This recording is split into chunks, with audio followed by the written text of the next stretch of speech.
Akwụkwọ mbụ nke Samuel isi nke 5. Ma ndị Filistia were igbe Chineke, ha wee si n'Ebeniza bubata ya na Ashdọd.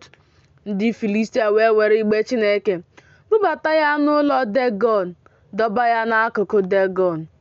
Ndị Ashdọd wee bilie n'isi ụtụtụ n'echi ya, ma lee, Dagọn adapụwo ihu ya n'ala n'ihu igbe Jehova. Ha wee were Dagọn tinyeghachi ya n'ọnọdụ ya.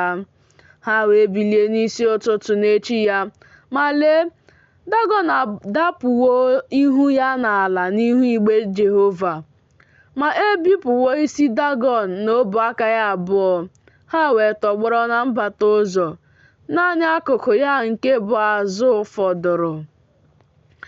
N'ihi ya, ndị nchụaja Dagọn na ndị niile nke na-aba n'ụlọ Dagọn adịghị azọkwasị ụkwụ na mbata ụzọ Dagọn na Ashdọd ruo taa. Aka Jehova wee dị arọ n'ahụ ndị Ashdọd, o wee kpochapụ ha, werekwa Emrọd tigbuo ha, bụ Ashdọd na oke ala ya niile.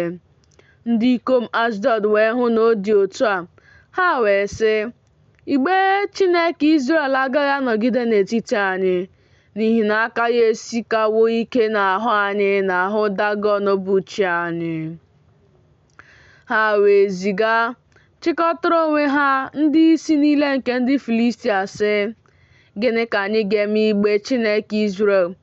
Ha wee sị, ka e buru igbe Chineke Izrel gbaa gburugburu ruo Gat. Ha wee buru igbe Chineke Izrel gbaa gburugburu ruo ebe ahụ.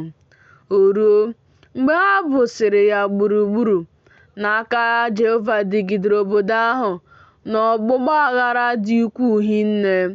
O wee tigbuo ndị ikom obodo ahụ site n'onye nta wee ruo onye ukwu. Emrọd wee gbapụọ n'ahụ ha.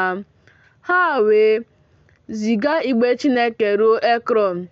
O ruo, mgbe igbe Chineke bịaruru Ekrọn, ndị Ekrọn tiri mkpu sị, ha eburuwo igbe Chineke Izrel gbaa gburugburu bịakwute anyị, ime ka anyị na ndị anyị nwụọ.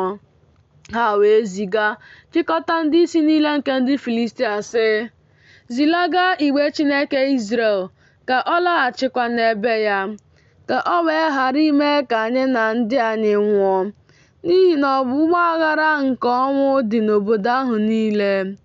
Ọ dị anụ nke ukwuu bụ aka Chineke n'ebe ahụ. Ndị ikom kwa, ndị na-anwụghị, e were Emrọd tigbuo ha. Ntịkọ obodo ahụ wee rigoruo eluigwe.